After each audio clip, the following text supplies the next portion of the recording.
ചക്കപ്പഴവും കൂട്ടി ചായ കുടിക്കുകയാണ്. ചക്കപ്പഴം മാത്രമേ ഉണ്ടായിരുന്നുള്ളൂ ഇന്നലെ. ചെല്ലുമ്പോൾ 2 ചക്കയുടെ ഭാഗം പഴുത്ത് നല്ല നാടൻ ചക്ക എടുത്തിങ്ങനെ വെച്ചേക്കുന്നു. നാടൻ ചക്ക ഉദ്ദേശിച്ചത് മറ്റേ ബെഡിൻ്റെ എല്ലാം നീളത്തിലാണ്.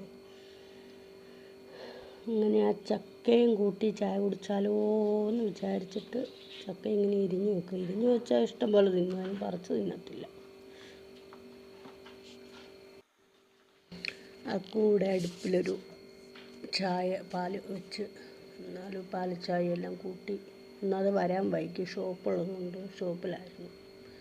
അത് കഴിഞ്ഞ് വന്നു കഴിഞ്ഞപ്പം പിന്നെ ചായയും ചക്കയും കഴിക്കാം, ചായ കുടിക്കാം എന്നൊക്കെ ഓർത്ത് മാറിപ്പോകും. അങ്ങനെ നല്ല ചായയൊക്കെ, വെള്ളമില്ല, വെള്ളമൊക്കെ പിടിച്ച് വെക്കണം. അതേ കഷ്ടത്തിലാണ്, വെള്ളമില്ലാത്തതുകൊണ്ട്.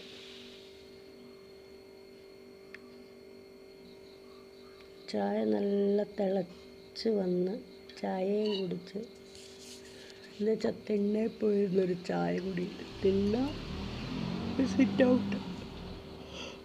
സിറ്റൗട്ടിൽ പോയിരുന്ന് ചായയെല്ലാം കുടിച്ച്, പശുക്കളൊക്കെ ഉണ്ട്, പശുക്കളെ